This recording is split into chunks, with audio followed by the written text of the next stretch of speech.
Welcome aboard the BK Escape Pod. That's right, it's the augmented and bionic podcast version of the live show. You can hear us Saturdays from 10 a.m. till 12 p.m. Eastern on 100.3 FM and AM 1450 WBHF Radio. You can stream the show live there Saturdays at WBHFradio.org or on the free Tunein app. Look out, here we go.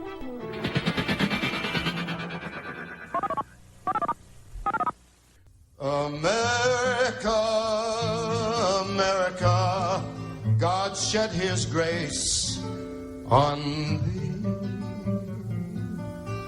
and crown thy good with brotherhood from sea to shining sea.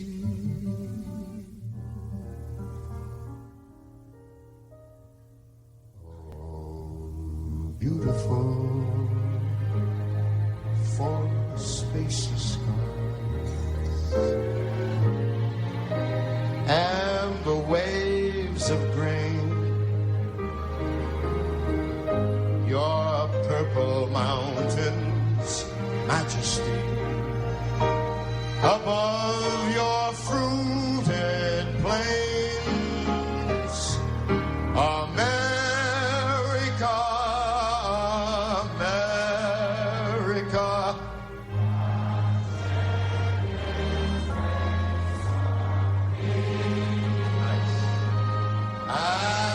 Crown thy good with brotherhood from sea to shining sea.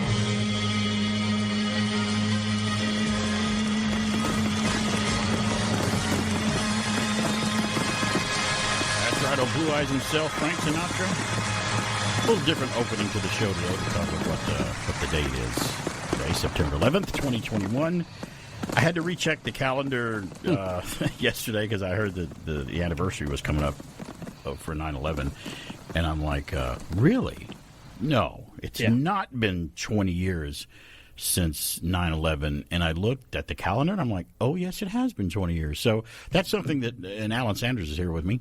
That's something else that I've noticed as we grow older. I hate to even say it, but as we grow older, how time seems to speed up, and go by quicker. Because when I was a kid, I can remember just the mere fact of or hearing, we're going to Six Flags, when school's out. So get ready. We're going to take a trip to Six Flags. And I'm like, when is it going to get here? When is it going to get here? It seemed like time moved like a little hourglass sand. It was so slow, just going through. But when I get older now, I'm thinking, wow, a new movie or something I'm looking forward to now, or an anniversary, or a birthday of my little nephews and nieces, seems to come a whole lot quicker now than I think, because I'm like, oh, that's a year away. Oh wow, no, now it'll come by at a snap of a fingers for us, and it's pretty quick. Do you realize we are 3 months and 2 weeks away from Christmas?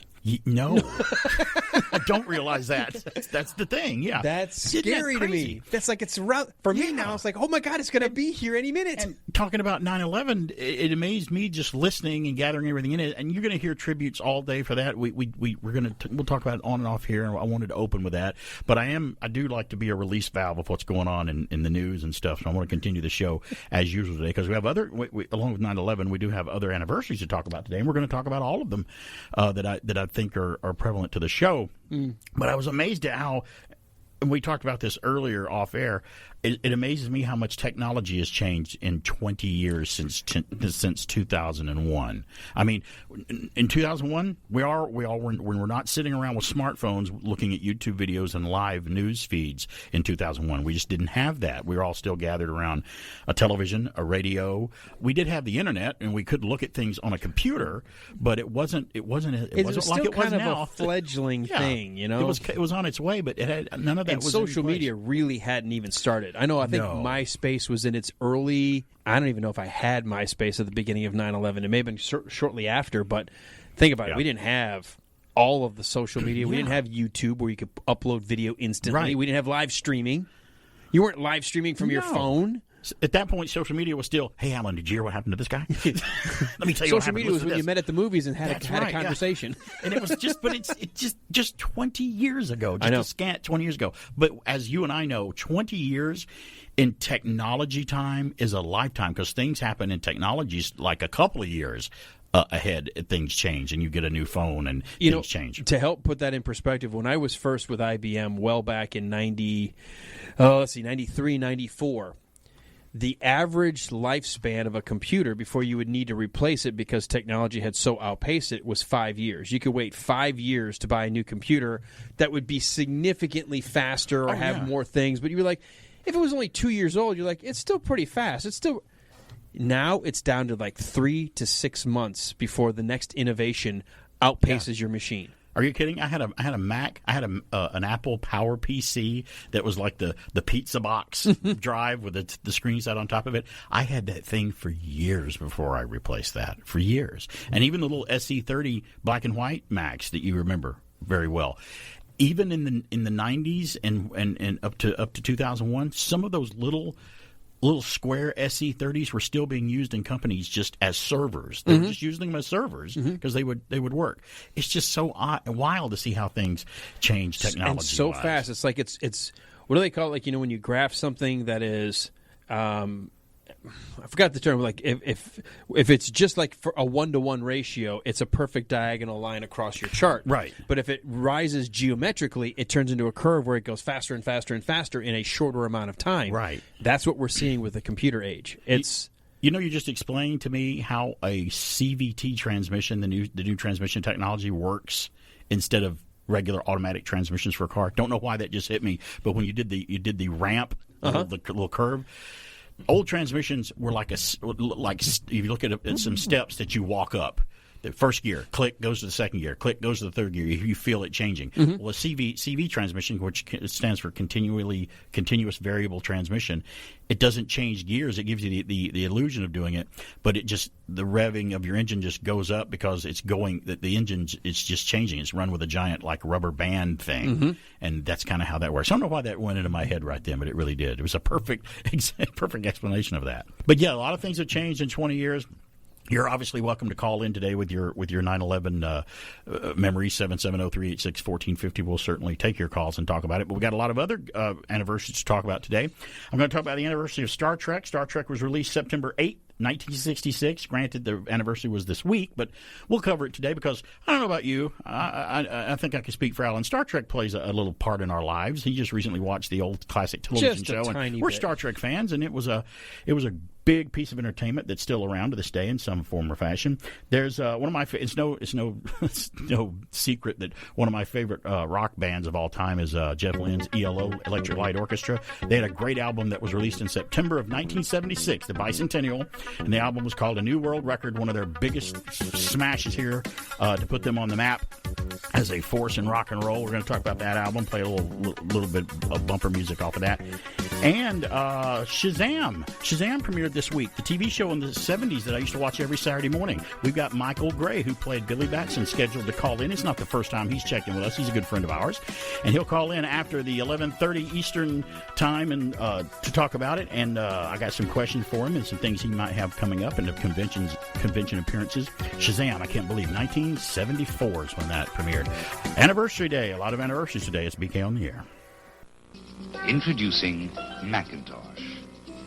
It does all the things you'd expect a business computer to do. It does a lot of things you wouldn't expect a business computer to do.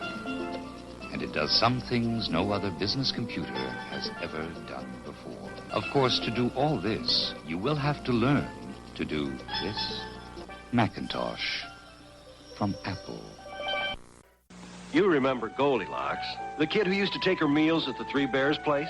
Nowadays, she heads for Shakey's with 21 kinds of great pizza and even more kinds of fun. This is what I call a fun place. We serve fun at Shakey's, also pizza. Shakey's! Men and women probing the unknown blackness of space. Worlds beyond imagination lie before them. Star Trek, tonight at 8:30, 7:30 Central Time on NBC.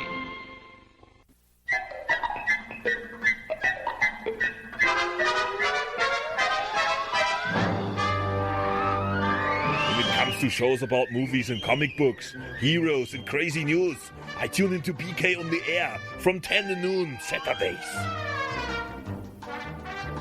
Greetings, fellow classic TV fans. Hawaii Five-0 ran from 1965 to 77 for a total of 265 episodes.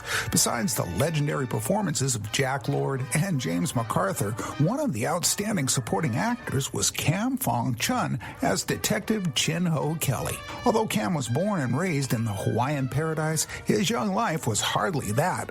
While in his 20s, he worked at the Pearl Harbor shipyard and witnessed firsthand the 1941 attack.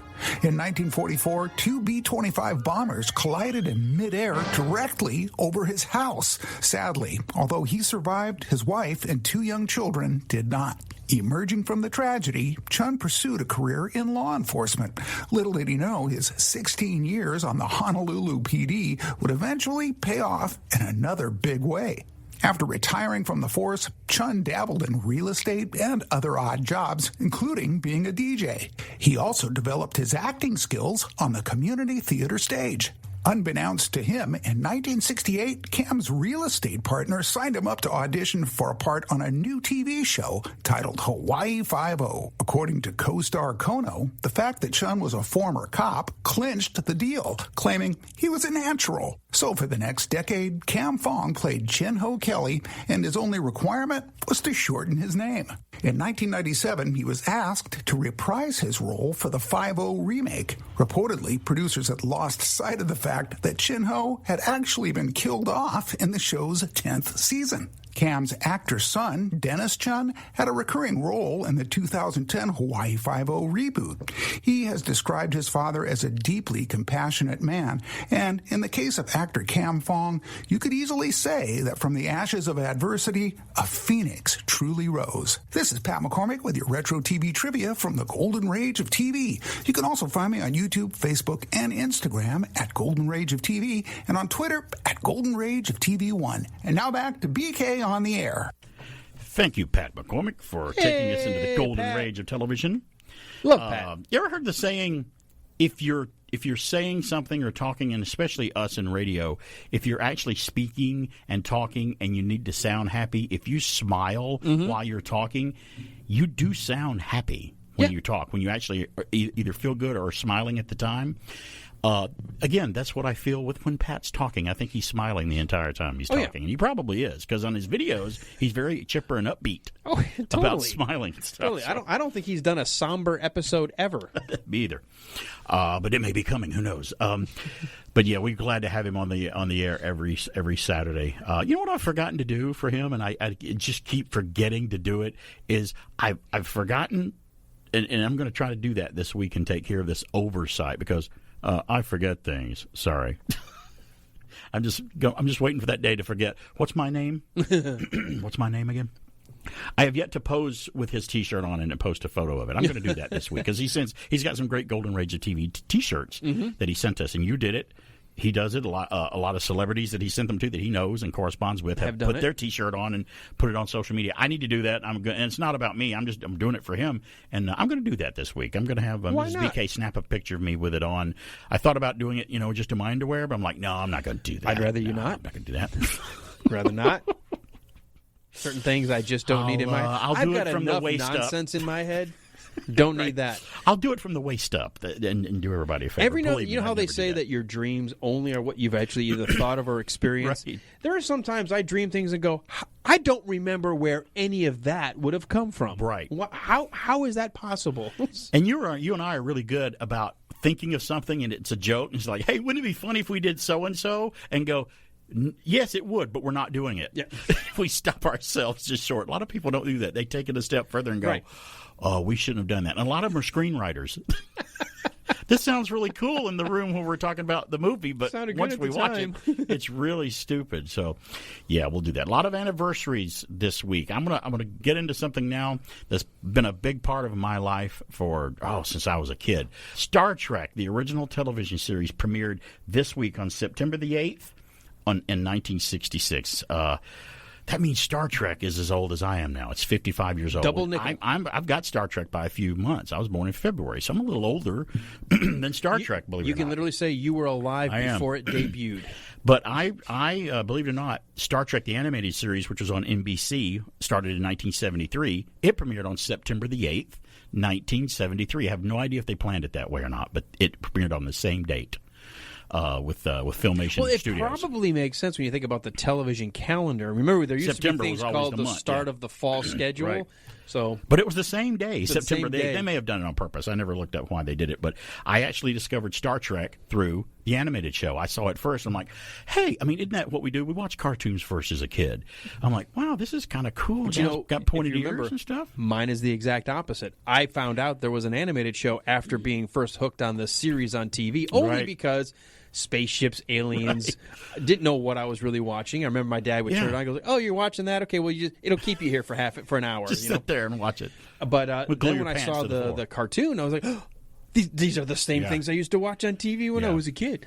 It was very well done. I always kind of consider Star Trek, the animated series, the official 4th season of Star Trek because it was so well done. Really is. It won an Emmy Award for what it was. They got most of the original cast back for their voices, which lent another sense of gravitas to it. You know, it was like, oh, these are the real guys doing the voices. Hey. Now, granted, if you hear William Shatner and Leonard Nimoy talk about the animated show, they're like, yeah, we recorded the animated series, the first couple ones, we all got together in a room and did it, but after that, we were traveling and doing stuff, so we just recorded our lines and just sent them into Filmation for them to put it to the animation.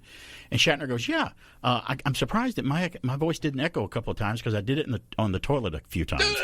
Had a microphone in there. Whether he was joking or not, I don't know. It's Bill Shatner, so True. He could have been voting. So they just recorded them anywhere they happened to be and sent the dialogue. It's definitely part of canon. We would not know what the T stands for if it wasn't for the animated series. That's right. James T. Tiberius. Well, I'm going to play something that maybe you have never heard before. Some people may have never heard this, but it's on YouTube. Star Trek started out with it was The Cage with Jeffrey Hunter as Captain Pike. NBC didn't like that version. They're like, we don't really like this. Do another pilot for us. Well, that was kind of unheard of back in the day to get a second chance to do a second pilot for a TV show. I've actually kind of heard that it's really hard today to get that done. If they don't like your first thing, they're like, no, this is terrible. Get out of here. We don't want to hear that. 770-386-1450 is our number. Oh, somebody's calling in right now. Hello, it's BK on the air. Hey, it's Barbara. Hi. Hello, Barbara. Hi, Babs. How you doing, Babs? I'm doing great. I was thinking you were talking about the old shows. I can remember, like yesterday, the Jetsons. Yes, the Jetsons, Hanna-Barbera. Do you remember they did some far-out stuff? They did do some far-out stuff. You know, technically, the first music video ever was not on MTV. It was on the Jetsons for the first time. Oh, really? That's right. Well, they did things that I thought, oh, that's not possible. That's not going to happen. They all did. Right down to the Roomba having a Josie. Wasn't that the name of the robot? The robot maid. The maid. What was her name? Rosie. Rosie. We have the Roomba vacuum cleaners now. It's a robot vacuum cleaner, so we kind of have a Rosie now. If you think about it, yeah. That's true. I'd need a Rosie. Well, you know, we're getting pieces of her. Like I can talk to a speaker and it tells me what I want to know temperature, or play a music video, or play a music song, or whatever. Right. We've got our robot vacuum cleaners. How much does that robot vacuum cost?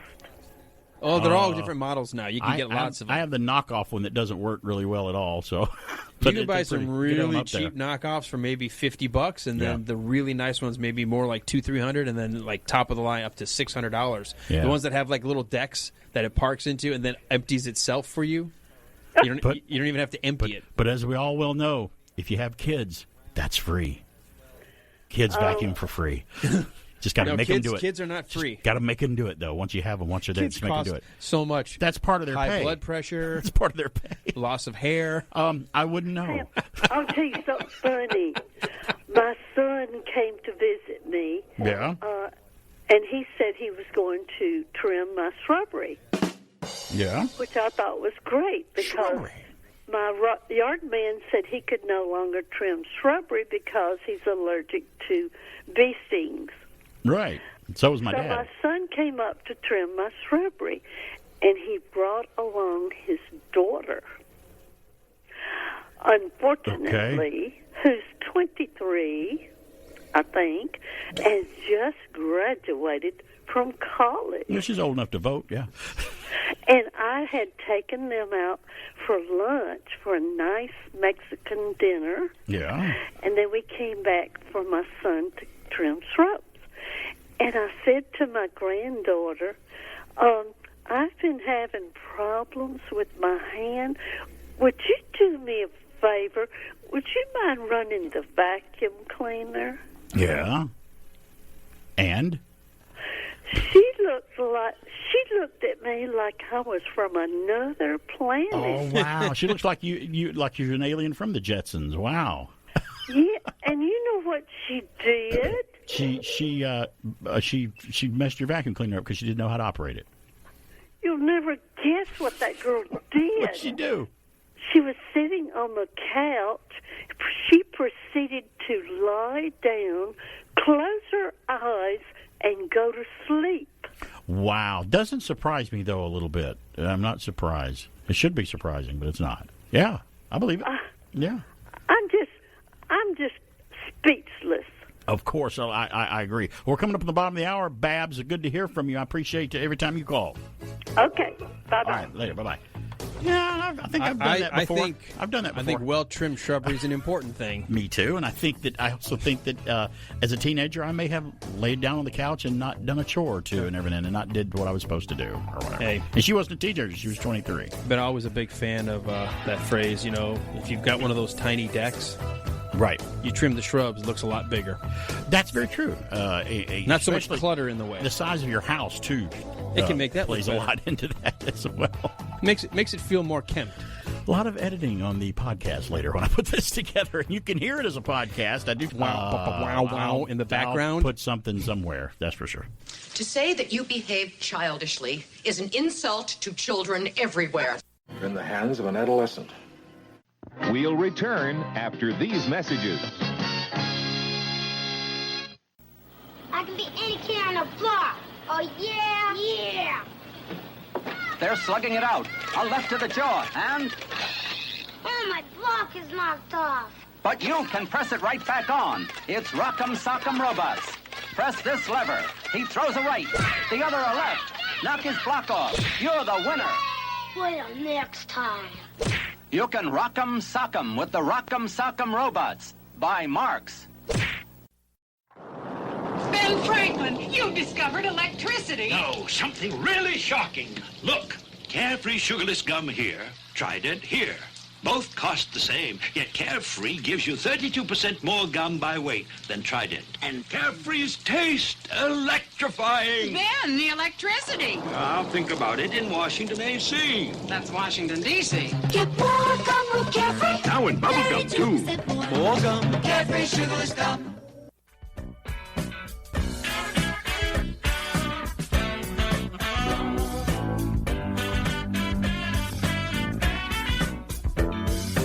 Hey, it's BK on the air. We're back. I want to tell you about Cartersville Bicycle Service and Supply. There's a new bicycle shop right here in Cartersville. It's called Cartersville Bicycle Service and Supply. Remember, they offer maintenance and repairs for all vehicles as well as parts and accessories. Whether you're a veteran rider or just starting out, Cartersville Bicycle has what you need to get out and enjoy the roads and trails of Northwest Georgia or anywhere you happen to want to ride. Stop in and see the shop. They're located at the corner of West Avenue and South Tennessee Street. And they're open every day, 7 days a week from 7:30 a.m. till 4 p.m. Call them at 470-315-BIKE. That's 470-315-2453. Or just search Cartersville Bicycle on Facebook. Cartersville Bicycle. Enjoy the ride, baby. And tell them when you walk in, hey, BK on the air sent me. And they'll look at you and go, yeah, how can we help you? And I'll say, we'll still sell these. Yeah, we'll still associate with we'll you. We'll be all right. Does he still wear a straight jacket? He's still on the air? Is his bread still not done? Does his elevator still only go up to the floor right before the top? His bread's still not done. That's the first time I've heard that phrase. You never heard that? No. I don't think his bread's quite done. That, you know, the first place I heard that, I was watching a movie called, it was directed by Ted Kotcheff, the guy who directed the first Blood movie with Sylvester Stallone. movie called Uncommon Valor with Fred Ward, and it's where they financed the guys to go back to Vietnam to get the POWs that are still stuck there. It was 1983, I think it came out. And Randall Tex Cobb, I don't know if you remember him or not, but he played one of the guys who was kind of in an insane asylum, but he was with the group in Vietnam, and he was like a munitions expert, and they wanted to grab him, get him out, and take him on this mission with them so he could help. And Gene Hackman's trying to look at him through this glass window in the asylum. And he goes, well, that's him over there, but you got to be careful with him. And he looks back, and his face is all up against the glass, mushing up against it. And he goes, if you ask me, I don't think his bread's quite done. That's where I first heard that phrase about your brain. So yeah, it's just as a quick side jaunt. These phrases we know, we know that means not quite. The elevator doesn't go to the top floor. A couple of bulbs short of the chandelier. You're a knife short of a full drawer. Yeah. One of the phrases from France, which I had not known until I met someone from France, they say, he rides alongside his bicycle.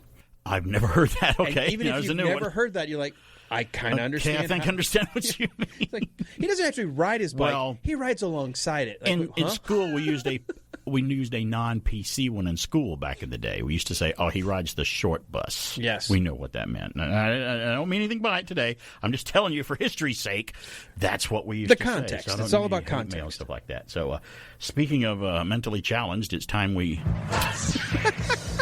Me. Nice I'm talking segue. about me. I'm talking about me, nobody else. I have the first news of the weird, the strange, and the bizarre. And we'll get back to the Star Trek anniversary here momentarily. I do have something I want to play coming up. From UPI, a British woman unpacked her suitcase after a trip to Barbados, made a shocking discovery. Uh-oh. Gecko that stowed away for the 4,000-mile journey. No, Lisa it's not Russell. too bad. It's not too bad, but there's more. Lisa Russell, 47, contacted the RSPCA after she spotted the tiny gecko while unpacking her suitcase at home in England is where this took place. By the way, geckos and all those little salamanders and little creatures like that, I've always thought they were cute. Mm-hmm. And frogs, I never knew why girls or other people, mostly growing up with me, it was girls, were scared of frogs and little creatures like that because I think they're inoffensive. I don't think they bother anybody or whatever. They're just kind of cute. Some of them are poisonous on the back or whatever. They got that secretions or whatever. But just don't lick them. But not always. Yeah, I'm not going to lick them now. Not anymore. Wash your hands when you're done. Russell said she initially wasn't sure what the small object was. She said the gecko must have been in her suitcase for at least 24 hours from the time she packed it to the time she started unpacking. RSPCA trying inspector, to sell her some insurance. That's right. Sandra Dransfield was dispatched to Russell's home to collect the gecko, which she named Barbie. Quote, Lisa was quite relaxed about the whole thing and thought it was funny that the gecko had safely made the transatlantic crossing in her suitcase in her bra. What the hell? Be clear, she wasn't wearing it. No, she wasn't wearing it. It was in her suitcase. Unlike a lot of women, the lizard must have found it comfy, she said. Okay. She said the gecko did not appear to be injured, thank goodness, and added that Barbie is now doing well in the care of a reptile specialist. So very nice. There you go. I guess she made the point of the gecko was comfortable in the bra. Some people aren't comfortable with them on. Well, so it was nice curved bowl area, nice to curl up in. Sure. And in a suitcase, couldn't have been. If I'm going to travel, that's how I'm doing it. In a suitcase. No, in a woman's bra. Oh, okay. All right, I've got the next news. From UPI, a company is seeking a horror fan to get paid $1,300 to watch 13 creepy classics and monitor their heart rate to compare the fear factors of high and low budget films. I could do this. We could always do these. I could do this. Finance Buzz, a financial advice website, announced it is seeking a horror movie heart rate analyst to watch 13 horror films with varying budgets and then compare the scares from big-budget blockbuster-style movies to their low-budget counterparts. The chosen candidate will use a Fitbit device to track heart rates while watching the movies. The films selected by the website are, check this out, Amityville Horror, A Quiet Place. Which Amityville, I though wonder? It looks like the classic. Good, okay. A Quiet Place, A Quiet Place 2, Candyman, Insidious, The Blair Witch Project, Sinister, Get Out, The Purge, Paranormal Activity, and then the 2018 remake of Halloween. Okay, that would be interesting to do that because the bulk of those films on that list I have not seen, so it would be a true reaction for me. Probably I've seen a lot of those. half of them. Yeah, the lucky candidate, and I wonder if that matters. I don't know. Could you have seen them before? Maybe you shouldn't say anything because then you might be desensitized. You're like, oh, I know what's coming. Yeah, like I'm going to be able to do it anyway. Yeah. The lucky candidate hired for the ghostly gig will be paid $1,300 for their efforts. Will be provided a Fitbit to wear during the movie marathon and a $50 gift card to cover the cost of movie rental. Oh, you got to rent them. They're not even going to provide them for you. Okay. You still come out on top, I think. Applicants are being accepted through September the 26th. The winning candidate will then be announced on October 1. For more details, go to financebuzz.com. Well, kind of like showing proof of vaccination. What if I do it on my own, record my reactions with my Fitbit, show photographic proof of I've seen the movies? Can I just show that and get my check? Yeah, but they may say, well, now we don't have to pay you. You did it without us. I know, but we didn't hire you. I want my check, though. I did it. It's beside the point. You know, it might be fun to do for our Halloween spooktacular. We should just, I just don't have a Fitbit. Do you?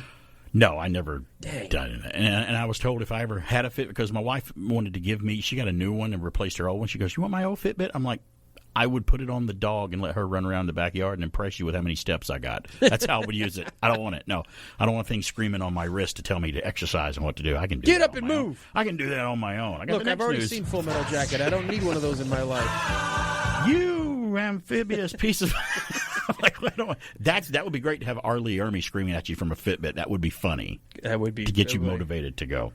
Now this get off my obstacle. That's right. Get the heck down off of my obstacle. I'll clean that up. What is your major malfunction, numbnuts?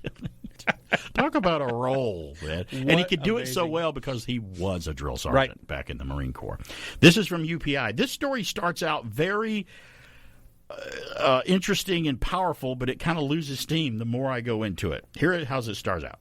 A rhinoceros at a Nebraska zoo escaped from its enclosure. Now think about it. Mm-hmm. A rhinoceros. I mean, they're basically modern-day dinosaurs. They're this big, lumbering, heavy creature that are very territorial, like hippos. I've heard that you don't mess with a rhinoceros and hippos in Africa if you go on some kind of safari. More people are killed by hippos than crocodiles and alligators. Yeah. I don't think crocodiles mess with hippos either. They know better because all they do is step on them. You want to bet? Okay, I'll just eat you. Have you seen a hippo's mouth when it opens its mouth? What's in there? Weird teeth. I mean, wow. But that's how this story starts. A hippo, a rhinoceros, escapes. For 50 minutes he's escaped. And then you continue to read it. A rhinoceros at a Nebraska zoo escaped from its enclosure and spent 50 minutes eating grass in a behind-the-scenes area before being safely contained. Yeah. Now, I could read the rest of the story, but who cares? I'm just going to skip it because that's basically all that happened. I thought for a minute, I'm like, oh, no, they got big, bold letters, a rhinoceros escaped. And I was expecting, people were trampled and everything. And or they had to bring in a game hunter, track them down. Right. The Steve Irwin type guy. So, no. The trank dart missed the first time. Yeah, everything was okay. And we'll have one more news flash from Alan when we come back after break. I just had to skip that one. Want to taste something rich? Nestle's new $100,000 bar. Oh, wow! Tastes like 100,000. Hey, Joe! Tastes like a lot of dough. Get back! Tastes like 100,000 snacks. Nestle $100,000 bar. If you're looking for a really rich-tasting candy bar, try Nestle's new $100,000 bar. Explosively crunchy Krispies, lots of luscious, chewy caramel, all covered in mouth-watering chocolate for a taste as rich as its name. Come on, give it a bite. Hey, swell! Love that chewy caramel. All right! There's lots of crunch in every bite. Look out! The $100,000 bar, so rich you want to shout. Nestle $100,000 bar. Man, it's the best candy bar I ever had in my whole mouth. Hi, Mom. The Play-Doh boy. But you look different. That's because I'm made out of new, brighter colored Play-Doh. Kids love to squish it and squash it and make all kinds of things. And the new, brighter colors make Play-Doh even more fun. You're fun, too. Who are you talking to, Mommy? Oh, a colorful little friend. Play-Doh with new, brighter colors. Bowling sure makes me hot and thirsty. This is a job for Kool-Aid. Hey, Kool-Aid! Oh, yeah! Kool-Aid's here, bringing you fun. Kool-Aid's got thirst on the run. Get a big, wide, happy ear-to-ear Kool-Aid smile. 'Cause the biggest smile is a Kool-Aid smile. friend's cool. My friend's Kool-Aid. Kool-Aid brand soft drink.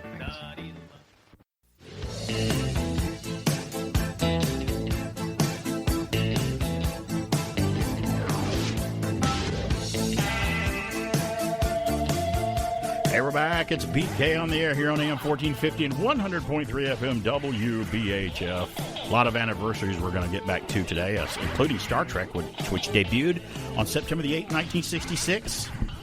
Wow.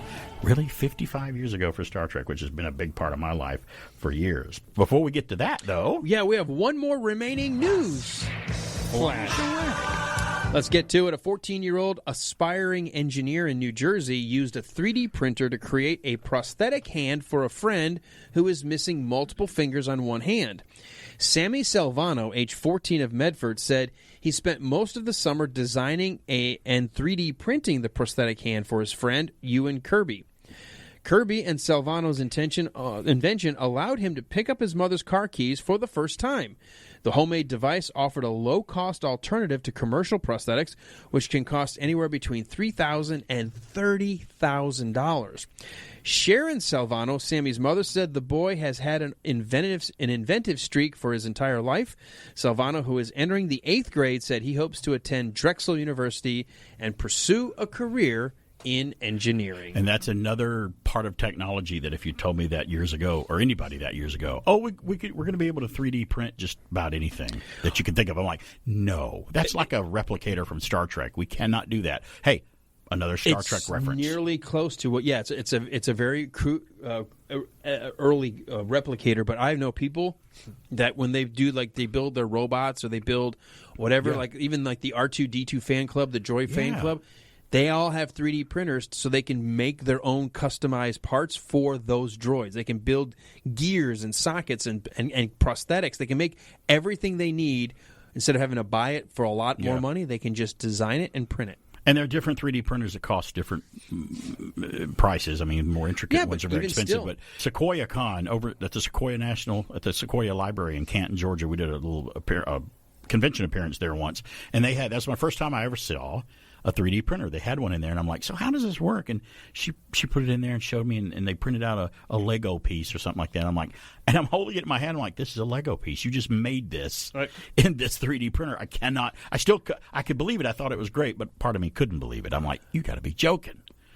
And I just recently rewatched, I think it was last night, I'm going to share it again on Facebook today, our appearance at the Tellus Museum when we hosted their Science Fiction and Fact. Which is still going on. Science Fiction, Science Fact. I mean, it was going to be over there for, like a year, right, from the first day it started? They extended it through the fall because of back to school. I don't know how long. And science fiction did bleed over into science fact. People would see flip open phones like Kirk used in Star Trek, and that was the basis for the flip open cell phone. We were talking about how technology has changed since 2001 when September 11th hit, how people were not informed about what was going on because not everyone had a smartphone back then. They were talking about how Air Force One was flying in the air, and in order for them to get updates, they were having to tune in on the jet to different television stations whose tower they would come close to watch the television aboard Air Force One to find out what was going on. He's like, you guys were more informed than we were, and we were in the government, and that wasn't due to a fault of anything. It was just technology and everything going on, and their cell phones calls were dropping because of all the chatter and the usage and everything, and the chaos that goes on when something like that happens. It's crazy. Well, a television show was responsible for some of that, and we like to talk about, and we loved, is Star Trek. And it premiered on September the 8th, this past week, in 1966. I mean, Star Trek is 55 years old. I'm going to play the opening to the Star Trek got a second chance with a second pilot. They didn't like the first pilot. NBC said, go back to the drawing board, do it again. So we're all familiar with the opening of Star Trek Space, The Final Frontier, how it starts out with William Shatner, Captain Kirk's narration, and the music, and the Enterprise swishes by. That wasn't originally what they did. This is one of the original openings before they fine-tuned the opening to Star Trek. This is what it sounded like at that second pilot attempt, and some people may have never heard this.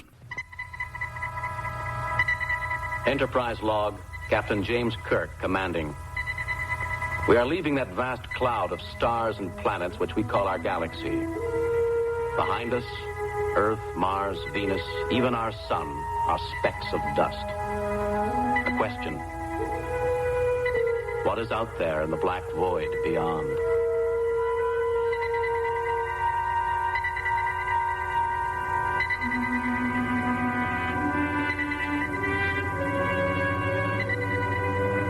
Until now, our mission has been that of space law regulation, contact with Earth colonies, and investigation of alien life. But now, a new task. A probe out into where no man has gone before.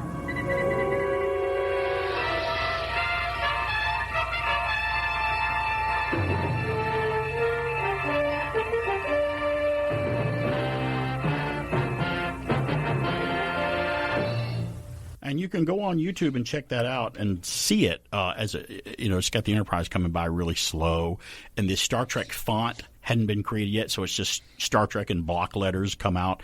And then when they come back after the break, it used to be kind of like they made it like a Quinn Martin production. It would come on and it said coming back from break, it said Star Trek Act 1. And it would come back from a break, Star Trek Act 2, and they would do that formulaic thing like the old Quinn Martin shows would do, like Barnaby Jones and the FBI and some of those shows. So you can still hear some of the narration made it where no man's gone before, it's still in there, and he's just kind of describing what their mission is. Mm-hmm. It just was a little longer. They trimmed it down, changed the words and whatnot. And that's the original opening to how it was going to be until they made the last change to the narration. We say that's the original. What did they have for the first pilot? Did they have anything even created? I don't think there was an opening for the cage with Jeffrey Hunter at all. I think it just came on with the music and just came on and played because I'm not really sure, but that came later. And they said there's a lot of people to thank and to commend for making Star Trek what it was. Now, Gene Roddenberry, granted, created the whole concept, and he was the creator of the show.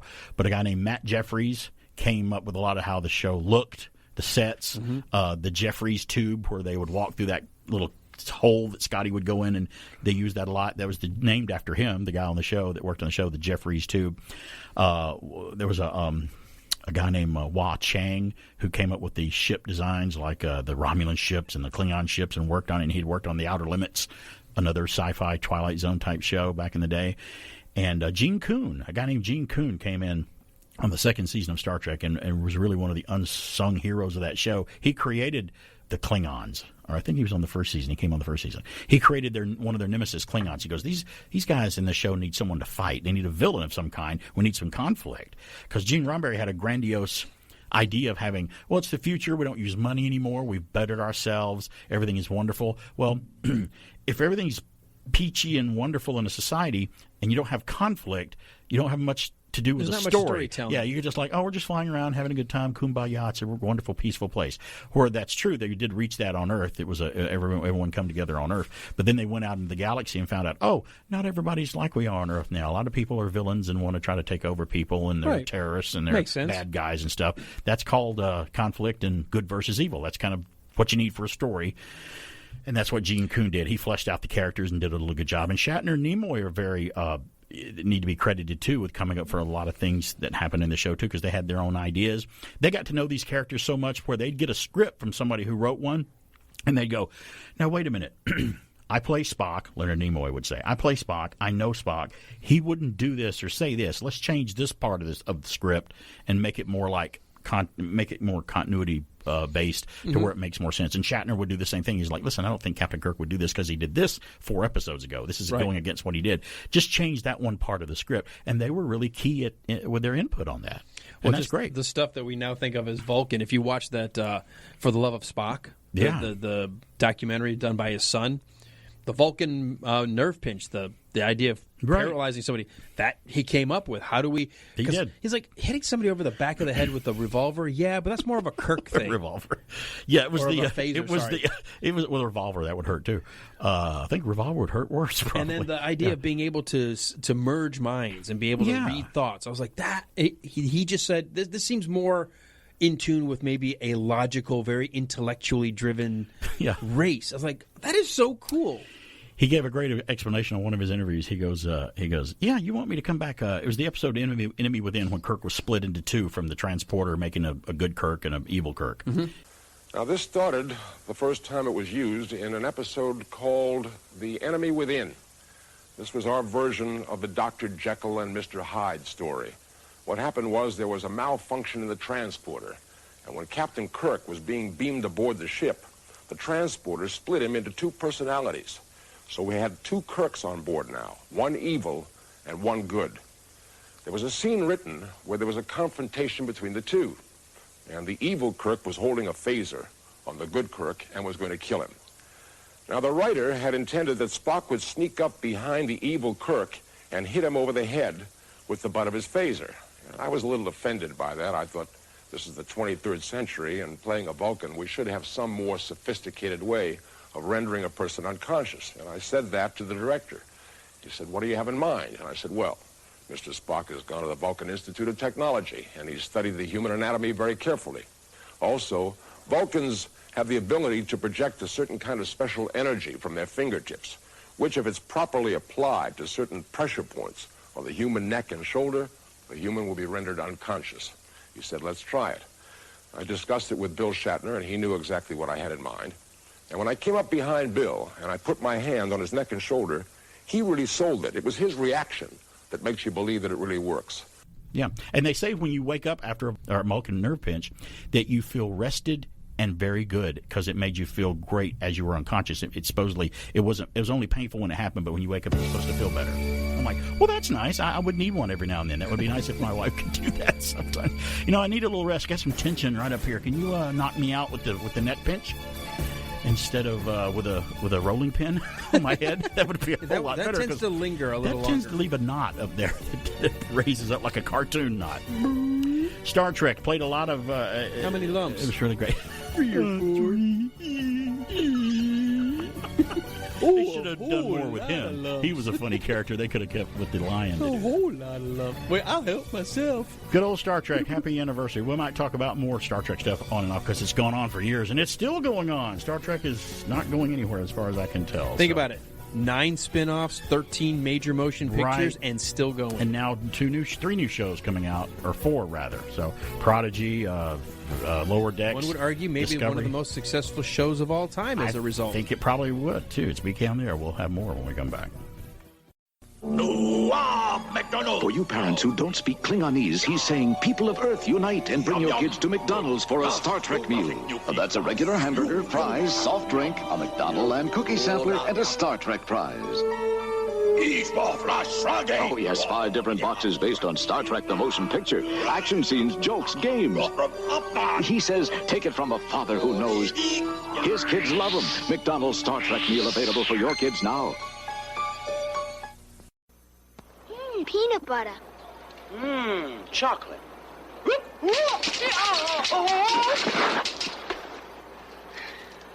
You got peanut butter on my chocolate. Well, you got chocolate in my peanut butter.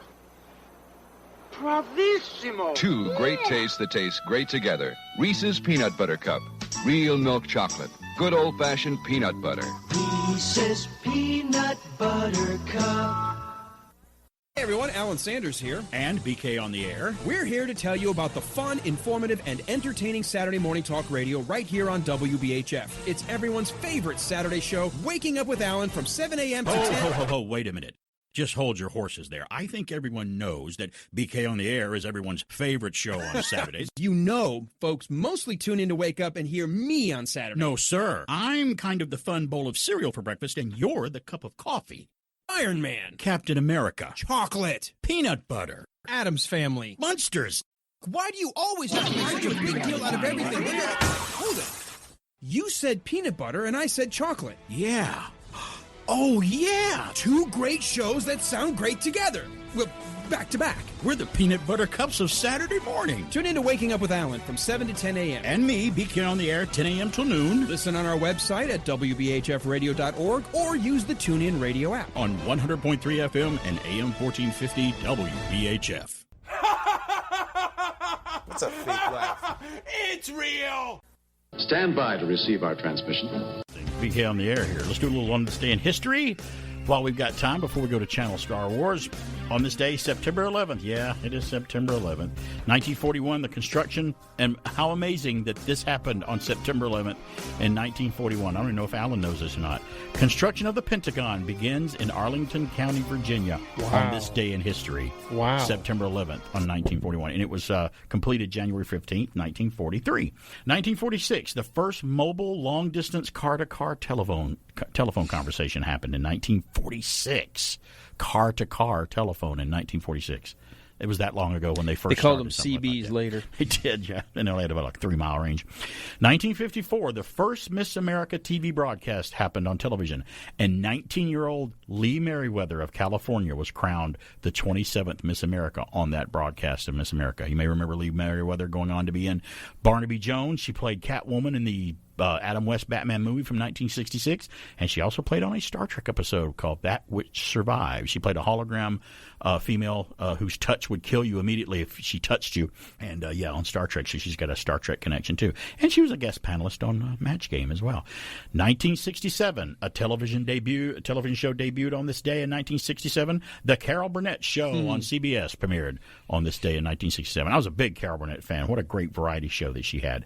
1970, for good or for bad, pro or con, the Ford Pinto was introduced on this day in 1970. In a Ford Model T, you can depend on just about everything, except the weather. In a Ford Pinto, you can make your own weather. Pinto's price is so low you can afford a sunroof, air conditioning, a rear window defroster to make the weather inside your Pinto as dependable as your Pinto. The economical little Pinto. Base sticker price $24.42, excluding dealer prep, destination charges, title, and taxes. At your local Ford dealer.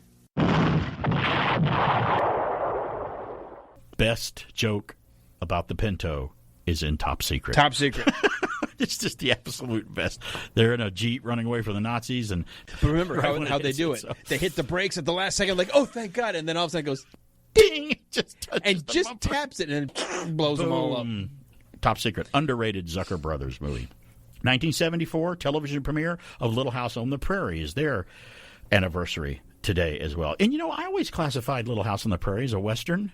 I mean, it was a Western in a way. It wasn't a typical draw a gun, gunfight at the OK Corral. I mean, it was about settling the West because it was more Midwest. And I was a big fan of it. I watched it when I was on television. 1977. I love this. Today, September the 11th, on 1977, the Atari 2600, originally known as the Atari Video Computer System, Atari VCS, is released in North America, revolutionizing the video game industry. And boy, did it, at least for home use. Oh, yeah. Because I had one, you had one. Actually, I had to borrow one and go to a relative's house to play it at first, when it first came out, because we didn't always had the best and things first growing up as a kid. Yeah. Made me appreciate them more. My cousin got it first. We had a sleepover at his house, and we fell so in love with it. We were like begged, and that Christmas we got an Atari. And I had one for a long time, and I think I still have one in the basement somewhere, and for the longest time I just went, I'm going to pull out Atari and just play some of those games just to kind of do a little nostalgia, and it was kind of fun to play it. I think if I had to choose my favorite game on the 2600, for some reason I really loved Combat, because it was a 2-player game with 2 tanks, and I just played the heck out of Combat. It was such a fun game to play because you could interact with somebody else, and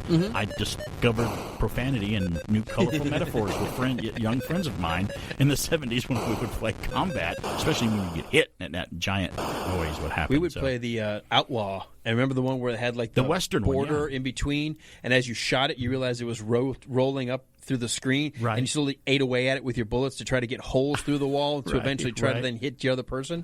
Loved that game. There was a fault. Or an Easter egg or something weird in the Combat game that I discovered is if you took your tank and went into the corner. Well, in the corner, I don't know about warping the bullet, but if you took your tank and went down to the lower corner of either side that you were and just kept firing and pushed forward, you would appear somewhere else on the screen. It was almost like hyperspace and asteroids. Oh, okay, I don't know that. Weird. There was, and maybe it's because remember it had there's 170 games. Well, it's just different options, right? And one of them was the bullet. If you were in the corner, you could move the bullet if you moved your tank, and you could actually have the bullet come, and it would warp like Pac-Man would go from one side to the other. It would come to the other side. Oh, really? I didn't know about that one. Yeah. I didn't know about that one.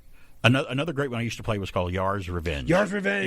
It was to me it was like probably the most intricate one they had designed at first because there's so much to do and to watch out for on it. You had to eat the stuff to you're this big insect. To expose. And you're doing stuff. So yeah. But you had a protective cloud you could get behind when they shot at you. What a fun then game. The one that I loved a lot because you could play 4-player was Warlords. Warlords was great. I loved actually the arcade version of Warlords, the tabletop at the arcade you could go. Graphics were better and stuff, and everything was better in the arcade.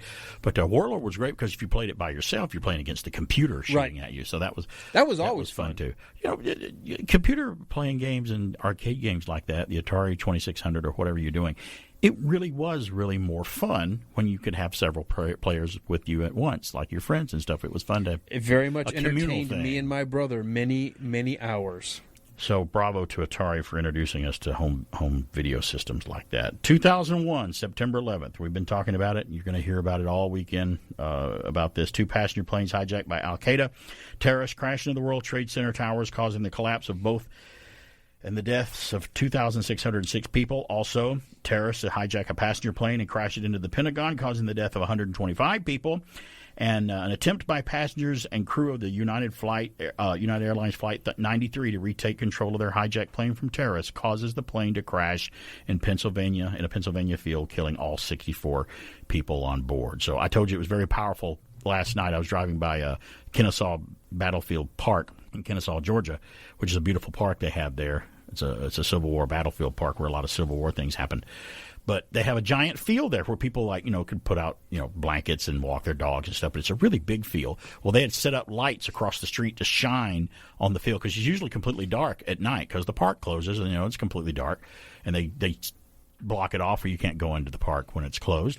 Well, last night I came home and they had a flag out in that field for every person that died on 9/11, and they were lit with lights up in the trees shining down on them. And as I rounded the corner and saw that, it smacked me right in the feels. Wow. I tell you, I mean, it was pretty powerful when I rounded the corner and saw that on the way home last night. A lot of people do that, but that one caught me off guard. But I'm like, why not? Of course they did this. This is great. And I don't know if they've done that before, but it's powerful when you see all those flags together just to see how much it is. Number one, it's the American flag. And number two, every one of them represents a person, and there was a lot of them out there. I mean, I may take video of it when I go back by there. Today's birthdays include director Brian De Palma's birthday today. He's a big director that we're all familiar with. Body Double, Dressed to Kill, The Untouchables. His catalog is huge. Today is Virginia Madsen's birthday, American actress. We mentioned Dune earlier. She was in the original Dune by David Lynch. She was in Candyman, Hot Spot, and Class. Today is American rock guitarist and vocalist Dennis Tufano from the Buckinghams. I hosted a show at the Grand with Dennis Tufano, a very nice guy from the group The Buckinghams. And today is American musician and singer from Styx. Tommy Shaw's birthday is today. I'm always a big fan of Tommy Shaw. National Make Your Bed Day today, which I never do. National Hot Cross Buns Day, and also Patriot Day and National Day of Service and Remembrance. It's BK on there. We'll be back with more. Way back in 1988, when I was young, the American Cancer Society taught me that a low-fat, high-fiber diet could reduce the risk of cancer. I gave up some of my vices, didn't drink too much, ate my vegetables, especially those rich in vitamins A and C, and every bite was delicious. Today, I'm 82 and still having a blast. Ready for warp speed, Commander. Execute. The American Cancer Society knows eating right can reduce the risk of cancer. Give it up! Podcast Magazine presents the Hot 50 Countdown. Hi, it's Rob Actis, host of the podcast magazine Hot 50 Countdown. Join me as I count them down from 50 to number 1, the top 50 podcasts in the land as determined by you, the podcast fans. From true crime, society and culture, self-help, health and fitness, science, and every podcast category in between. The Hot 50 Countdown is here. And don't forget to vote for BK on the Air as one of your favorite podcasts at podcastmagazine.com. Hello, everybody out there in BK's world. My name is Mike Mann, and you know me from Star Wars Extra. As we all know, today is the 20th anniversary of September 11th. 5 years ago, I was lucky enough to do a podcast episode with two guys, a now retired British SAS soldier and an NYPD sergeant who were both there on that horrible day. I would really appreciate it if everybody listening went to the place where they listened to their favorite podcasts and searched Insert Show Title Here and checked it out. Thank you very much. WBHF.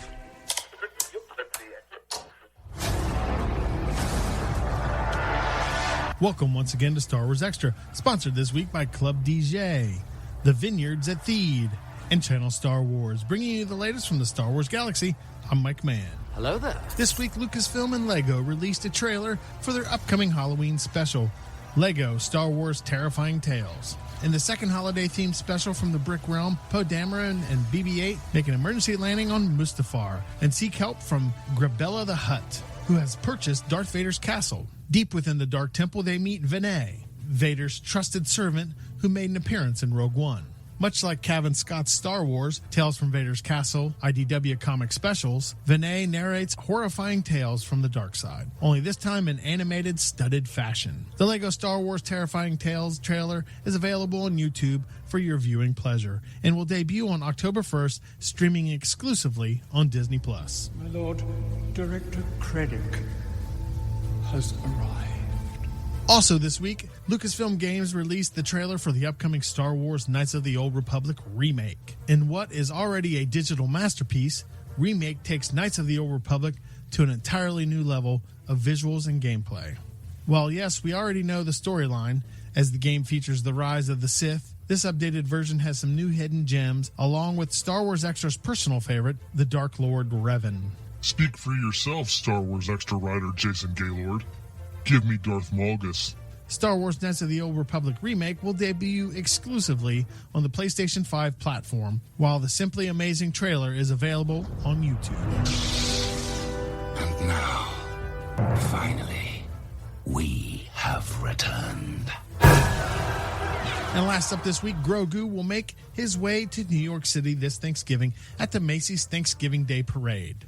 The largest baby Yodian will be flying high as a balloon designed after the Pop Funko version of the child, featuring Grogu reaching for the control knob from the Razor Crest. Grogu measures in at 41 feet high, 29 feet long, and 37 feet wide, and is also a landmark piece as he is the first Star Wars-themed balloon to fly in the legendary parade, now in its 95th year. The Pop Funko-inspired Grogu balloon can be seen on November 25th at the 95th Macy's Thanksgiving Day Parade. What the whoopers? That's all the time we have. Don't forget to check out Star Wars Extras podcast streaming on Anchor, Spotify, Apple Podcasts, and wherever.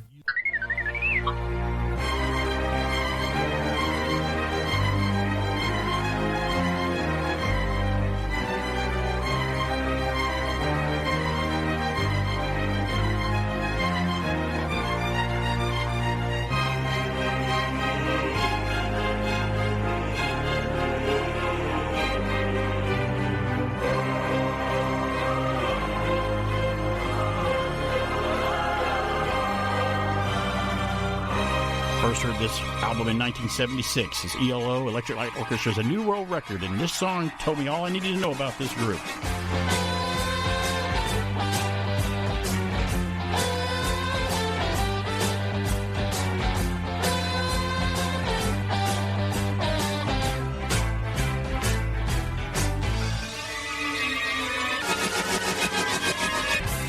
ELO, one of my favorite groups of all time. I remember one of the earliest groups I heard as a kid when I really kind of discovered music and discovered my music, other than the music that my parents would listen to. They used to listen to Fats Domino and Elvis Presley, and which I like too. I'm one of those rare people, and probably Alan is too. We grew up liking our parents' music. We got introduced to the older rock and roll and stuff as a kid, but that's from the 1976 album, from the bicentennial year, 1976 album. A New World Record was the name of the album by the Electric Light Orchestra. I got this story from WeAreClassicRockers.com. September 76, Jeff Lynne and ELO were ready for a new beginning. The band's first five albums had been memorialized with the Ole ELO compilation before that, which was their first kind of greatest hits compilation, released in June of 76. For ELO's sixth studio effort, which was this, the group's move away from longer, more elaborate pieces that they made in the older days. Because, in the older days, rock musicians would come out with like 6 to 10 minute jamming songs, and they thought that was the thing to do, which was fine, for what it was. But they actually were guilty of doing that too in some of their albums. But later they became tighter, more radio-friendly pop rock songs that would snap into clear focus and more defined of how a group sounded. This was released on September 11th, 1976. ELO's New World Record, landing to the best reviews and sales of the band's career. This album did. Quote, "The songs started to flow, and most of them came quickly to me, Jeff Lynne said in a liner note from the 2006 remastered edition of this album. To have all those hits, it was just, amazing. Going from doing okay for probably 3 or 4 years to suddenly being in the big time, it was a strange but great thing, unquote. The hits that Lynne was referring to are a clutch of singles that would rock the charts both in America and the group's native England, where their popularity had yet to really get off the ground. Isn't that weird how some people became popular here even though they were from another country? Finally, they didn't really discover ELO in England until like the later 70s, at least on a broad basis. Benny Hill was never big in England, and he was from England. Really? And his show was made in England. They kind of shunned him over there. He was big everywhere else in the world, including America, which I thought was funny. ELO's first up off the album was Living Thing. I know a lot of people have heard these songs. That crashed in the U.S. top 20 and peaked at number 13 for the week of January 8th of 1977. This album went on into 1977. In the UK, ELO rolled away with number 9, hit Rock Area, which was an operatic sounding song where they mix a little opera with rock too.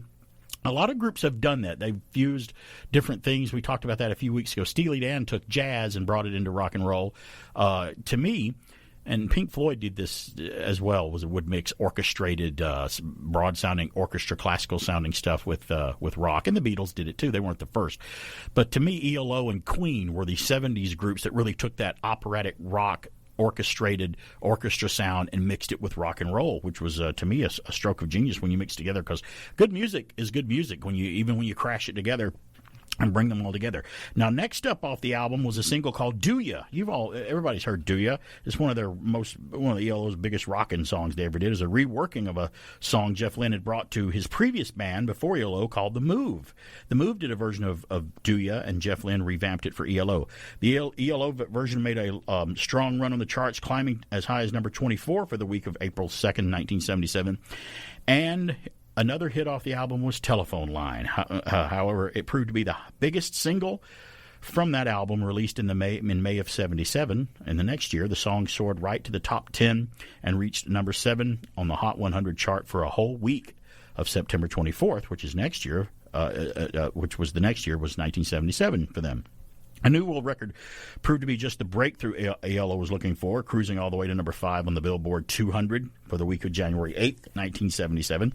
In 77, 4 of the album's songs were featured on the soundtrack of the movie Joyride.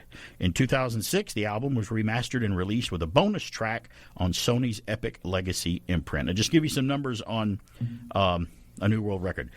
Canada, 2 times platinum in Canada. Finland, gold. Netherlands, it went gold. The United Kingdom, it hit platinum. And in the United States, it went platinum in the United States. So that's a lot of record albums to sell back in 1976 standards. So ELO, one of the biggest hits. I got Do Ya queued up here because I just love the way Do Ya starts, because I had friends that wanted to try to play this on their guitars back when they had guitars in school. I never had one because I didn't even want to try to play it because I knew I would be bad at it, and I was when I did try it. But Do Ya is a fantastic song. It's one of those songs you know from the first couple of chords when it starts, and used in a lot of commercials too, by the way. Have you ever looked up how many ELO songs are used to sell things on commercials? I haven't actually looked up the actual thing, but there's a lot of them. We can thank Guardians of the Galaxy Volume 2 for at least bringing back a little resurgence of Mr. Blue Sky, which is actually, that song is actually off their next album, Out of the Blue, after this New World Record in 1977, which was their first double album, which was great. I'm like, oh, wow, I bought an album with 2 records in it. That means I have twice as many songs as I did before, and that costs more. But this one had that album was great because it had a cardboard insert that you could pull out and put together, and it was their spaceship. It was a 3D thing of their spaceship. It was made out of paper and cardboard. Didn't last long. And it had a poster of the band in it. You could fold out this little fold-out of all the band members. I'm like, oh, you can actually see what they look like. Man, they're scruffy looking. That's what I thought as a kid. I'm like, you have to have long hair and facial hair and whatever to be in a band, I guess. Well, it was the 70s. It was the 70s. If you look outside now, we're back to the whole bearded, long we are. Beard. In the 70s clothes. Yep. The grungy look. It's like, I'm not doing it. Yeah. I don't want to do that again, especially the clothing. I'm not going through corduroy and big collars and flared elephant leg blue jeans again. I'm not going to wear jeans where you stand there and you're like, where are your shoes? They're covered up by your jeans. Right. I can't see anything. I'm not going to wear that again. You lost your kid. You find out they're underneath your... He's hiding under the jeans. Yes. Under this pant There leg. you are. What are you doing under there? You're a little fella.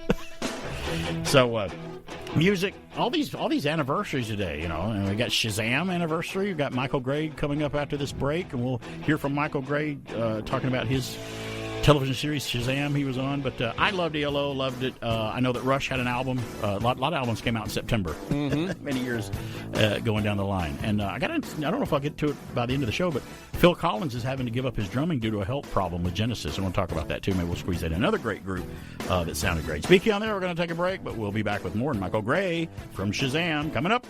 OBL Shazam, that'd be nice.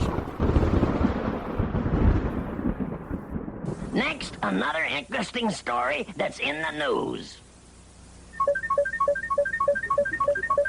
In the news, the bus of the future goes bust. They were supposed to help carry commuters into the 21st century, but in many big cities, these buses aren't carrying anyone, anywhere. We'll be back with busted buses in the news. Listen, somebody's in the galley. Captain Crunch. It's true. You can't get away with a crunch. Because the crunch always gives you away. And now, the Captain Crunch padlock and key. You snap it together and lock up lots of things, like your lunchbox, a drawer, your dog, and more. The padlock and key. One is specially marked boxes of Captain Crunch cereals. Captain Crunch cereal, a yummy part of a good breakfast.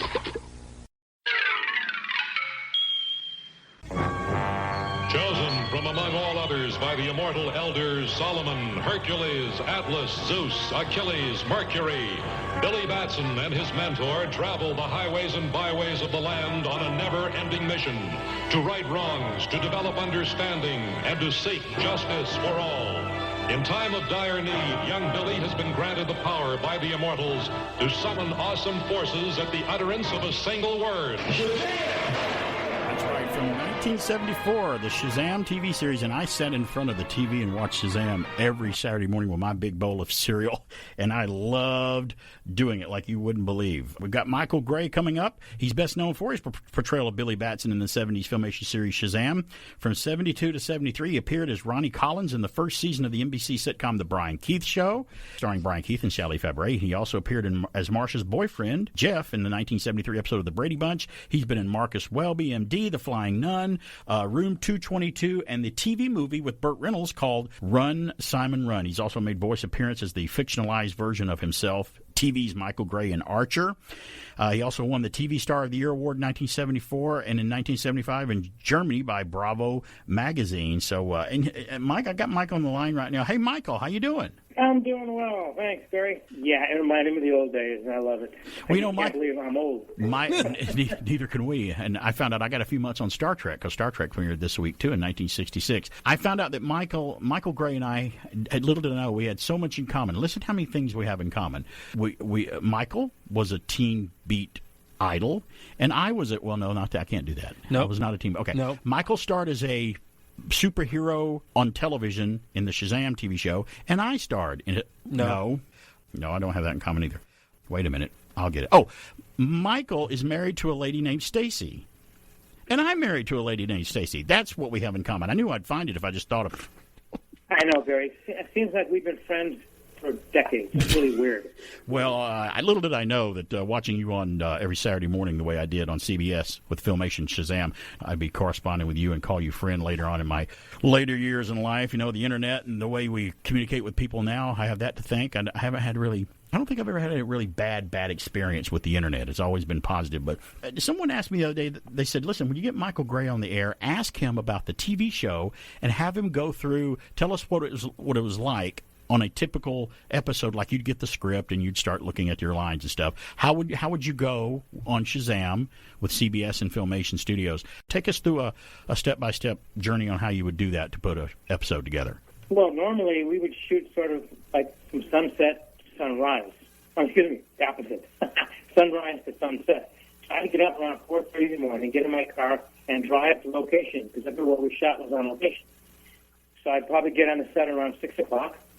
and then we'd shoot until 6 o'clock or later at night. And it was always outside in the heat, always on location somewhere. Sometimes it got to 105, 110 degrees on location. And occasionally I get on the set and they give me a brand new script. Here's a new script for this particular episode. So I'd run in the dressing room and start memorizing as fast as I could. So it was fun. Plus the fact I got to work with Les Tremaine every single day. Talk about a legend. It was amazing. Les had one of those amazing old style school actor voices, radio voices. His voice was amazing. The minute he opened his mouth, you could tell it was him. That's right. People heard his voice and they knew immediately it was Les Tremaine because he was a star of radio before there was TV. That's right. And the creators of Shazam, let's talk about the studio filmation for a little bit because I was a big fan of just about everything they did. Animated. We talked today about the anniversary of Star Trek. The Star Trek, the animated series, which premiered on September the 8th, 1973, it was a filmation production. They got all most of the classic crew back. William Shatner did the voice of Kirk and Leonard Nimoy Spock and on and on. I think Chekhov, Walter Koenig, was the only guy that didn't come back to do his voice because Chekhov wasn't on the show. They replaced him with an alien. Filmation was very meticulous in how they put stuff together. Even in the credits of a lot of their live-action shows like your show, Shazam, The Secret of Isis, Space Academy with Jonathan Harris and Jason of Star Command, a lot of their live-action shows at the end, when you read the credits real closely, you would notice that there was usually a PhD a doctor at the end credited for being part of the creation process of the show. That's correct. Every day there was a PhD on the set to make sure everything was appropriate and the way it should be because there's all children watching the show. Even the teenagers from Kentucky and whatnot watching the show too. That's why the demographics was so high. But still, they wanted to make sure everything was appropriate and correct. And I was a big fan of the show. I mean, I read the Shazam and the whole drama behind DC calling it Captain Marvel, and then that name became under a copyright thing, and then Marvel got a hold of it as Captain Marvel, and now DC can't use the word Captain Marvel anymore. They have to use Shazam or whatever. That was a whole confusing thing to a lot of people. But to comic book fans, we knew exactly what was going on. But on Shazam, there was also what we call the tag at the end. I mean, either you or Jackson Bostwick or John Davey would come on at the end and kind of go over what we all learned in this episode, and they did it on Filmation's Batman episode. I think even He-Man later on in the 80s, which was a Filmation cartoon production, did the message at the end, hey, we learned about bullying in this episode. Please don't bully people because it's wrong. And you just kind of told everybody. You gave the kids the recap at the end, and we could take that back then as kids. I thought it was great at the end. Some people may thought that was a little hokey, but I thought the message at the end was great. And I guess you remember filming a lot of those taglines at the end.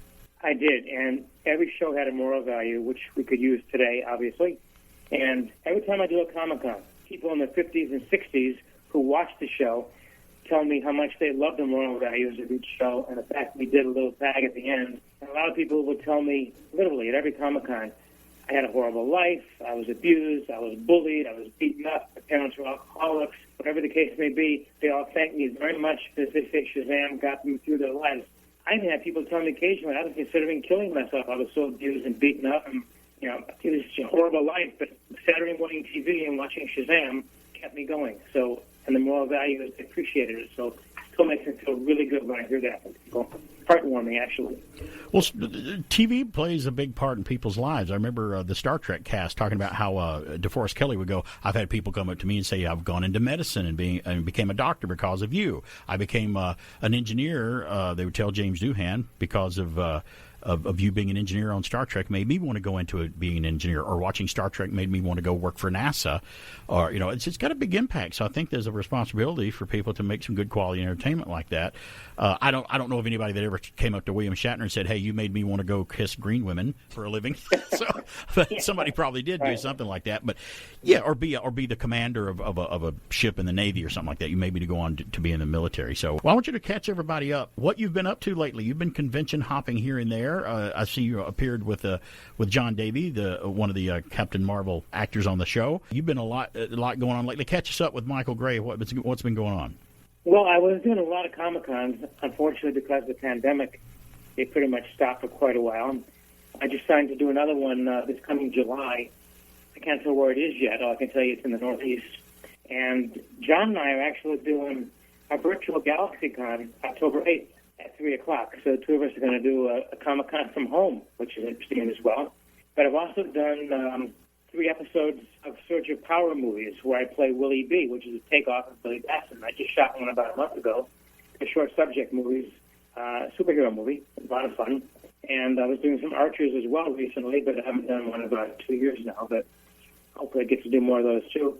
But again, it's pretty cool because I was typecast after shooting Shazam. I had a lot of trouble getting work. Now the typecasting is helping because I'm playing Willie B. in the Surge of Power movies, which is a takeoff of Billy Batson, and TV's Michael Gray in Archer because Archer was a Shazam fan. And how that happened was my son was watching an episode of Archer, and Archer was sitting out by the pool, and he said to Lana, he had amnesia, he said to Lana, what was that guy's name that played Billy Batson in Shazam? I love that TV show. Oh, it was Michael Gray. That's how my thing started with Archer. I didn't know Archer was a fan of Shazam. Turns out Barry King, and another friend from Atlanta, Adam Reed, was a Shazam fan too. So he ended up putting me in Archer. So it's cool. I'm just hoping to get more Comic-Cons, especially when this pandemic is over again. Well, that's awesome. You're on Twitter and Facebook and Instagram. Everybody can catch up with you on there. Tell everybody where they can find. Is the Michael Gray? Is your website still up where they can maybe order an autograph photo or all that good stuff still up and running right now? It is. It's michaelgraytv.com. And whenever I promote anything, which I do, when something's coming up, whether it's a show or like the GalaxyCon virtual event, I promote it on Twitter. It's TV's Michael Gray, #1. TV's Michael Gray from Archer. Michael Gray Shazam on Instagram. Michael Gray Shazam on Facebook. Or Michael Billy Batson Gray. Well, that's awesome. And it's always, as we wind down here, it's always awesome to hear from you. I'm glad that we've had this ongoing correspondence, and I forward everything you do on Facebook and social media, and we keep in contact. And, Michael, it's always great to have you on the show, and we'll meet one day in person, have a cup of coffee and a piece of pie, and talk about Shazam and a lot of other things that we have in common. So take care, and I'll be in contact, and I'll see you out there. Okay, and my Stacy will meet your Stacy. That's right. We want that to happen. That'd be great. Mike, always a pleasure. Good to talk to you, buddy. Thanks, Brad. Take care of yourself, man. You too, man. Talk to you later. Bye. Michael Gray. It's always fun when you meet somebody you watched on television all your life. For me, that's always a thrill for me to do that. Speaking of there, we'll talk about more. We're going to take a break. And when we come back, I got a little story about Shang-Chi and the Legend of the Ten Rings when we come back. Just how well is it performing out there in the Marvel Universe? I'll let you know.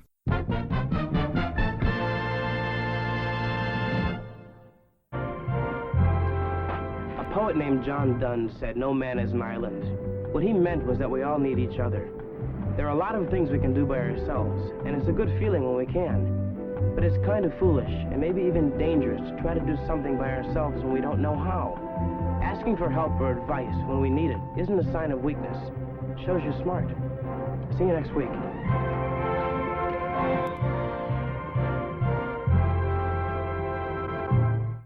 You can imagine it's the beast from beyond, and nothing can stop it, it's Terron. We need the command laser.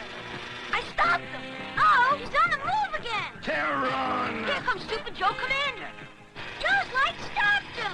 Look, Terron's on the move again. You can imagine it's the beast from beyond, and nothing can stop it, it's Terron. Terron, the beast from beyond, comes with Command Laser, new from Hasbro. Super Joe Commander, sold separately. It's okay if you don't understand what he's talking about. He probably doesn't either. It's BK on the air on AM 1450, FM 100.3, and online using the Tunein radio app. Hey, we're back. It's BK on the air. Big thanks to Michael Gray from Shazam for appearing on the show. He's always up for being on, and they just had an anniversary this past week. 1974 was when Shazam was premiered on CBS. It ran for like maybe a season or so. As a kid, you think there's a lot more episodes of something that there is. I just think that they reran them a lot probably later is what it was. Right, and we didn't mind seeing it again. And I don't now. I'm that way now. I know people go, I've seen one movie once, I don't need to see it again. I'm like, no, I'm not that way. Everything we watched syndicated. Brady Bunch, Gilligan's Island, I mean, I Dream of Jeannie, Bewitched. Marsha. I was like, I've seen this before, but okay, I'm going to watch it again. Right. That's when they took off, was in the 70s when we would get home from school and turn that television on.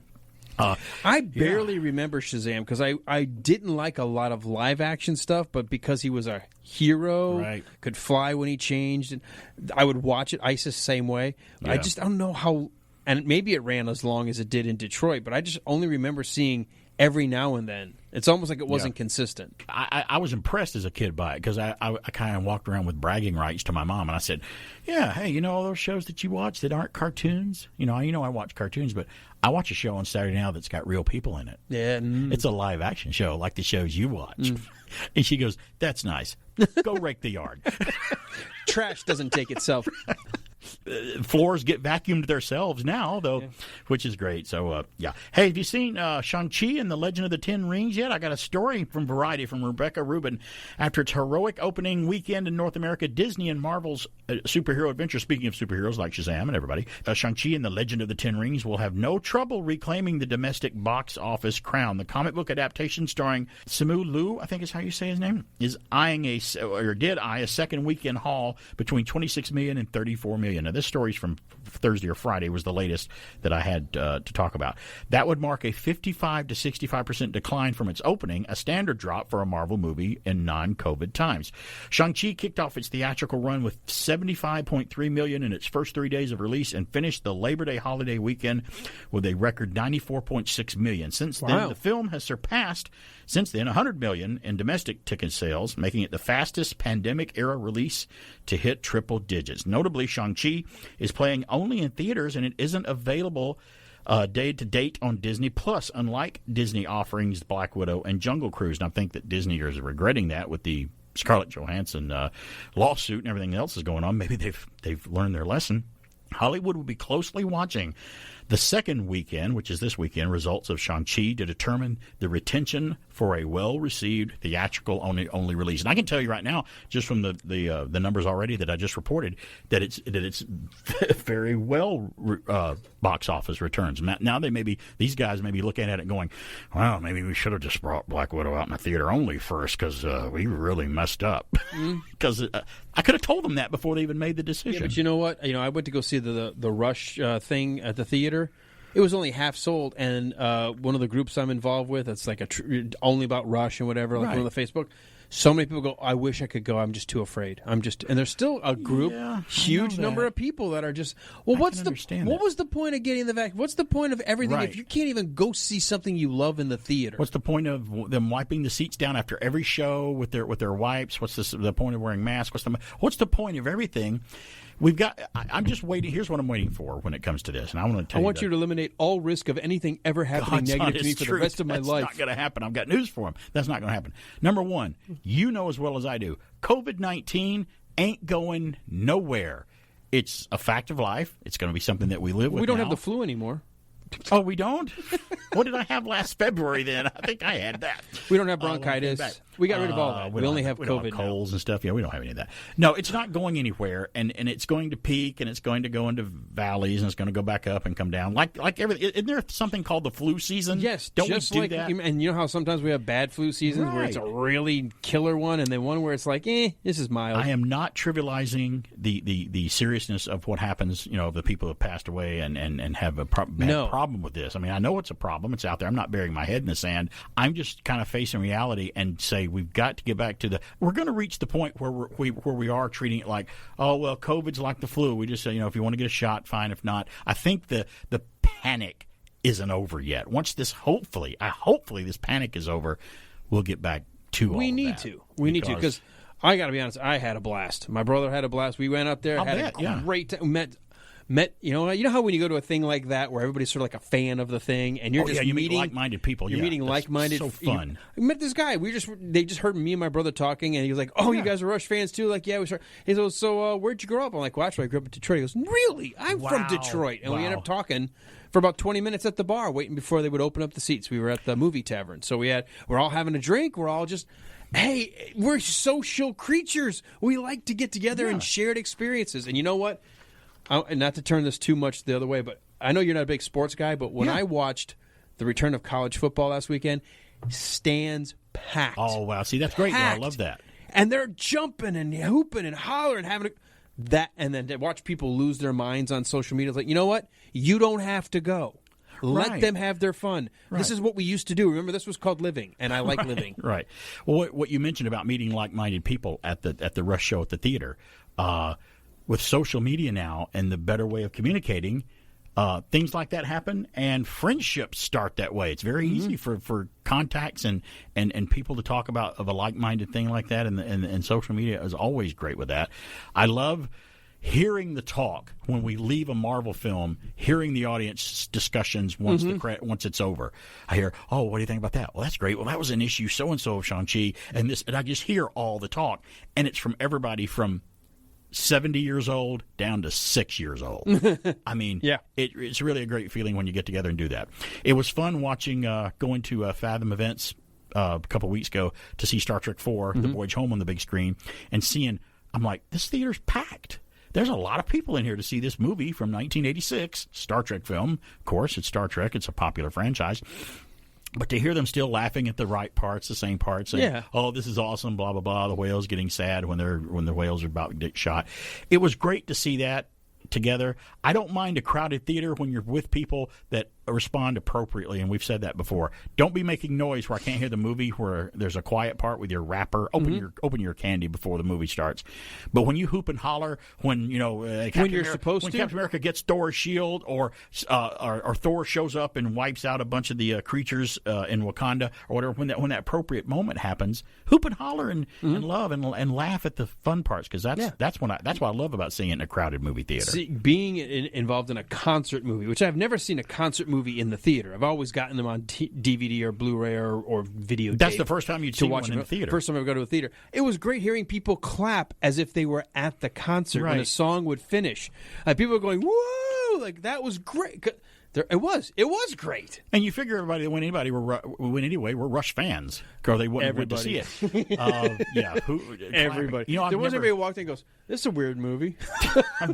What's all these people? When do they talk? I've never seen a concert film in the theater before. I hear it's pretty good because they want to make the sound really good. I've seen a lot of classical presentations, like go see the Nutcracker in the theater from the Berlin Philharmonic. We'll present it to you, and you'll be able to see it. I've heard about it, but I've never went to see one, and I think I'd probably like to do that. It was an experience, but the coolest thing is they obviously knew they were going to do this, so every tour stop they've had a film crew, so that way it was really neat because you could see them warming up. And then they would flash to like 7 different venues, and yet it was the same song perfectly timed, showing how they would warm up with that's one cool. of the songs. So you're getting kind of more than one concert in one. You feel like, you've traveled the world with Rush, and then to go behind the stage and backstage, and it was just a real cool experience. When Jeff Lynne with ELO, when they toured last year, in 2017, when we got to see him in America, every show last year, the last time 2017, they would turn around. They would all of them would get together on stage, wherever they were city they were in, and they would do a selfie of them with their backs to the audience in the background. And they did that in every city. And I looked at the Atlanta one. I'm like, can I blow this up and see where we are? I knew about where we were sitting, and I couldn't see it. But it was really cool that they did that because they wanted a shot of every audience they were at. And when you hear hearing them in concert, it was the first time I'd ever seen them. I bought tickets to an ELO concert in 2000 or 1999, and something happened and they had to cancel. I'm like, man, I wanted to see these guys in the 70s. I wanted to see them. No, I'm not going to get to see them this time. That's terrible. I was going to go to it was going to be the Omni in Atlanta and everything, but didn't get to see them. Well, when this came along, we got to see them. It was great. It's always nice when you hear someone singing live that's one of your favorite groups, and he sings just as well as he does on the album. His voice hasn't changed. The mixture of some cellos and some violins on the stage and everything, and just listening to them on the stage. They did some Traveling Wilburys songs too, because Jeff Lynne was with them. Very cool. And he sung "Handle with Care," one of the Traveling Wilburys songs. But he had with him, his opening act was Donnie Harrison, George Harrison's son.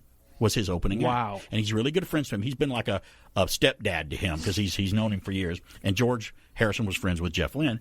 And hearing Donnie Harrison sing George Harrison's part in the Traveling Wilburys song, he sounds just like his dad, and it was just chilling. To hear amazing. That, it was great. I'm like, that's awesome. Man, this is wild.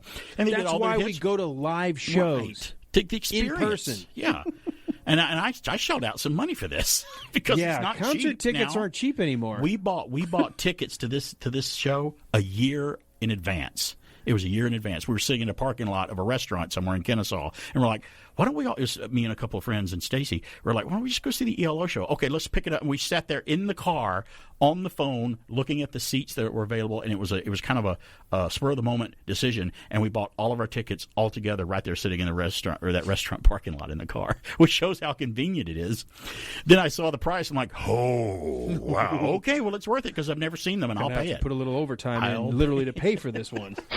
A little overtime, yeah. Yes. A lot of overtime. So it's fun. A lot of anniversary today. A lot of remember. Yeah, the show's over. Oh. Yeah, can you believe that? I didn't even look at the clock until I hear this song. And my dog. I want to go out. Now I want to come in. I want to do more. I want to whine to do everything. Oh, well. We'll have to do it again next week. Thanks for being here. Thank you for everything you do. I appreciate you here at WBHF. You too. We always have a good time. It's BK on the air. Stay tuned for me on the podcast. It'll be there in fistfulofradio.com. It's BK on the air. See you next week. Don't ever tell a lie. Say your prayers at night before you go to bed. And so, as our friends south of the border could say, adios, amigos.